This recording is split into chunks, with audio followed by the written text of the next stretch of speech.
When a country pours almost all of its ambition into a single city, that city doesn't just grow, it starts to pull. 7 out of 10 Kuwaitis live in one metropolitan area. Bangkok is so dominant that it's nearly 9 times larger than the next urban center. This is not an accident of geography. It is an invisible economic gravity that, once it takes hold, is almost impossible to escape. In 1939, geographer Mark Jefferson gave this phenomenon a name, the law of the primate city. He defined it as a city at least twice as large as the next largest and more than twice as significant. Urban primacy, what some call urban macrocephaly, is not just about size, it's the excessive concentration of a nation's population and development in one dominant center, often to the detriment of everywhere else. The numbers are staggering. Kuwait City's metropolitan area holds roughly 3 million people, more than 70% of the entire country. Bangkok has been called the most primate city on earth. In the year 2000 it was 40 times larger than the second largest city, and even today it is nearly 9 times the size of Chiang Mai. How does a country tip into this state? The pressure often starts far from the capital, in the countryside. As agriculture mechanizes, jobs vanish. Rural workers, pushed by necessity and pulled by the promise of white-collar jobs in politics, finance, media, and higher education, pack their lives into a single destination. That destination is always the same city.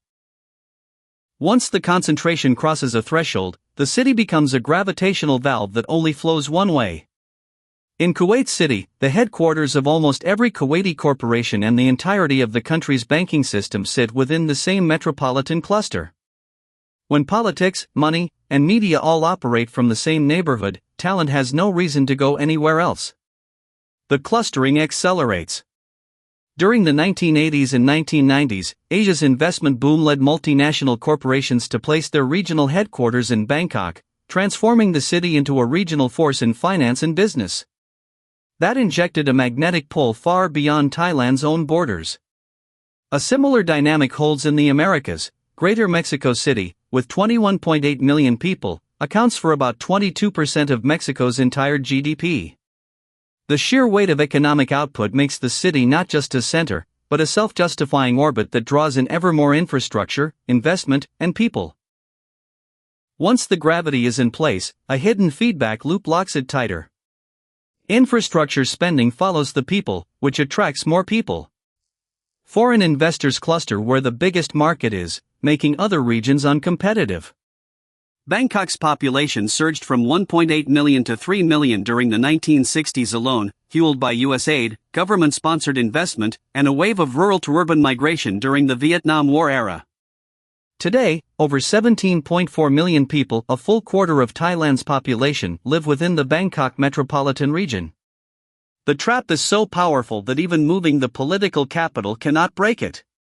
Tanzania moved its capital from Dar es Salaam to Dodoma in 1996, yet Dar es Salaam remains the country's undisputed primate city. In Iran, Tehran's metropolitan population of 16.8 million makes it the most populous city in all of West Asia, a node that hoovers up talent even as the state talks about decentralization. A primate city can be an extraordinary engine of national productivity. Bangkok's economic output is lopsided, but it powers the country. Baku, the sole metropolis of Azerbaijan, houses about 25% of all inhabitants in its metropolitan area, concentrating the nation's human capital. In Myanmar, the 2014 census recorded Yangon as the largest agglomeration with 5.21 million residents, while the country remains 70.4% rural, a classic primate pattern.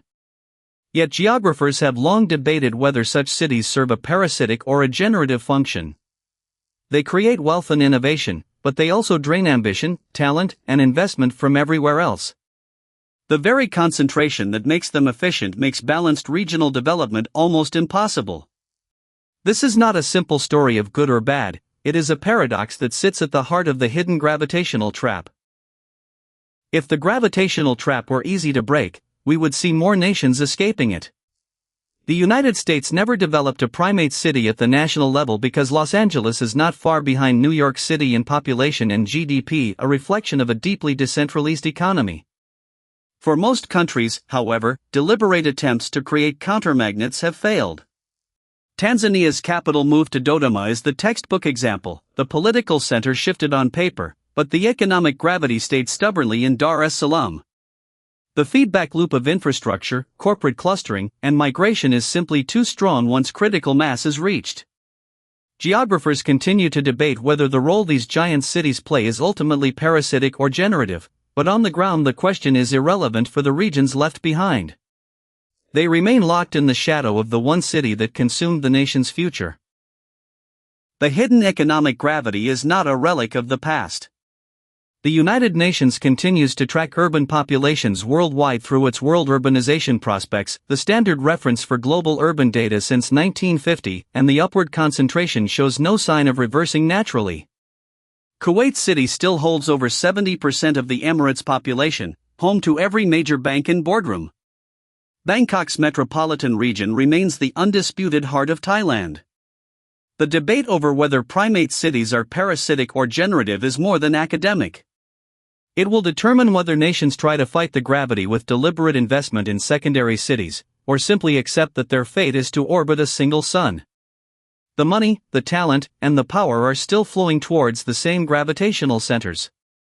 The only question left is whether anyone can build a second magnet before the trap becomes permanent. Primate cities are simultaneously engines of productivity and traps that drain the rest of the nation.